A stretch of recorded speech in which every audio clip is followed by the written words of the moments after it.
चलिए आज बात करते हैं एक ऐसे राजनेता की जो आधुनिक बिहार के आर्किटेक्ट भी हैं और राजनीतिक यूटर्न के मास्टर भी।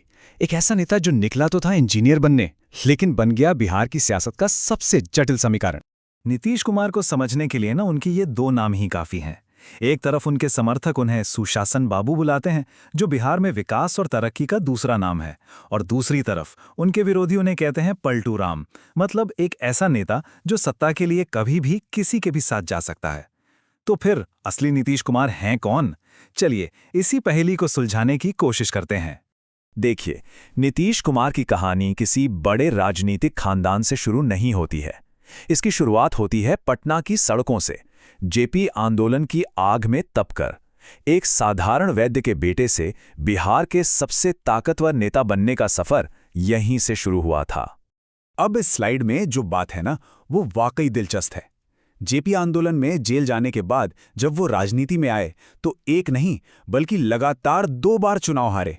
आपको पता है, वो इतने निराश हो गए थे कि राजनीति छोड़कर ठेकेदारी करने की सोचने लगे थे।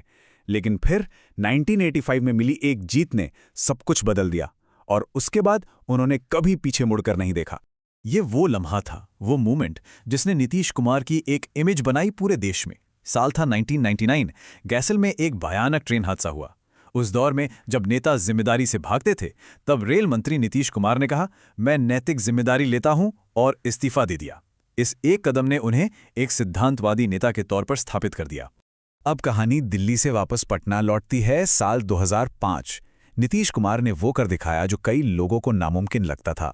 उन्होंने बिहार में लालू प्रसाद यादव के 15 साल के लंबे शासन को खत्म कर दिया, जिसे उनके विरोधी जंगल राज का नाम देते थे। और उन्होंने एक नए बिहार का वादा किया, सुशासन, विकास और सुरक्षा वाला बिहार। और ऐसा नहीं कि सिर्फ वादे किए, उन्होंने काम करके भी दिखाया। जरा इस स्लाइड पर देखिए। बिहार के गांव-गांव तक पक्की सड़कें पहुंची, लालटेन की जगह बिजली के बल्ब जले, और लड़कियों को स्कूल जाने के लिए जो साइकिलें दी, वो तो एक सामाजिक क्रांति बन गई। लॉ एंड ऑर्डर बेहतर हुआ और समाज के सबसे पिछड़े तबकों जैसे महादलित और ईबीसी को ताकत दी। इन्हीं सब कामों ने उन्हें सुशासन बाबू का टाइटल दिलाया। अब ये जो आंकड़ा स्क्रीन पर है, 11%, ये अपने आप में पूरी कहानी कहता है। नीतीश कुमार के राज में एक वक्त ऐसा आया जब बिहार की सालाना विकास दर 11% तक पहुंच गई थी। सोचिए, जो राज्य कभी देश का सबसे पिछड़ा माना जाता था, वो अचानक भारत के सबसे तेजी से आगे बढ़ने वाले राज्यों में गिना जाने लगा। लेकिन कहते हैं ना, सियासत में सब कुछ सीधा सीधा नहीं चलता। यहीं से कहानी में आता है एक जबरदस्त ट्विस्ट। वो सिद्धांतवादी नेता अब धीरे धीरे एक ऐसे पॉलिटिकल सर्वाइवर में बदलने लगा जिसके फैसलों ने अच्छे अच्छों को हैरान कर दिया। चलिए देखते हैं उनके कुछ सबसे बड़े राजनीतिक यू टर्न। पहला बड़ा झटका आया 2013 में। जैसे ही बीजेपी ने नरेंद्र मोदी को अपना प्रधानमंत्री उम्मीदवार बनाने के संकेत दिए, नीतीश कुमार ने 17 साल पुराना, जी हां 17 साल पुराना गठबंधन एक झटके में तोड़ दिया। वजह बताई, सेक्युलरिज्म। और फिर उन्होंने कुछ ऐसा किया जिसके बारे में कोई सोच भी नहीं सकता था। 2015 में मोदी लहर को रोकने के लिए उन्होंने हाथ मिलाया अपने सबसे बड़े राजनीतिक दुश्मन लालू प्रसाद यादव से। जी हां, वही लालू यादव जिनके जंगल राज को खत्म करने के वादे पर वो सत्ता में आए थे। मगर ये दोस्ती भी लंबी नहीं चली, सिर्फ 2 साल। 2017 में एक रात अचानक उन्होंने महागठबंधन से इस्तीफा दिया और अगली ही सुबह बीजेपी के साथ मिलकर फिर से मुख्यमंत्री बन गए। सोचिए, बिहार एक रात सोया तो महागठबंधन की सरकार थी, और अगली सुबह जब जागा तो सरकार बदल चुकी थी। बस यहीं से उन्हें नाम मिला पलटू राम। लेकिन कहानी यहीं खत्म नहीं हुई। 2022 में उन्होंने फिर से पाला बदला।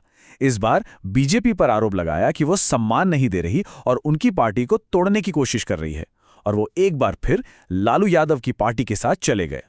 और अब आते हैं सबसे ताज़ा और शायद सबसे बड़ा मोड़, 2024।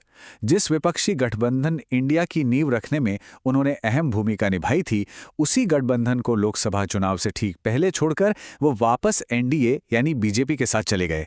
और इस एक कदम ने उन्हें राष्ट्रीय राजनीति में किंग मेकर बना दिया। तो इतने सारे यू टर्न, इतने उतार चढ़ाव, इसके बाद सवाल उठता है कि नीतीश कुमार की विरासत आखिर है क्या? देखिए, ये कोई सीधी सादी कहानी नहीं है। ये सफलताओं और विवादों का एक बहुत ही उलझा हुआ, एक जटिल मिश्रण है।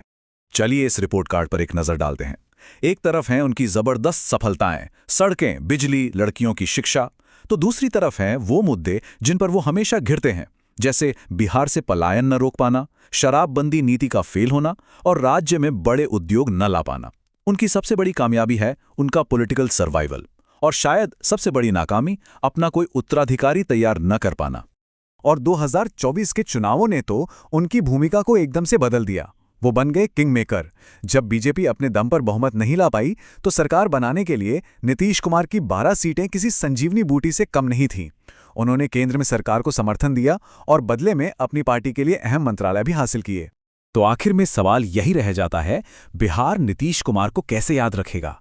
सुशासन बाबू के तौर पर जिसने बिहार को विकास की पटरी पर दौड़ाया, या फिर पलटू राम के तौर पर जिसने सत्ता के लिए सिद्धांतों से बार बार समझौता किया?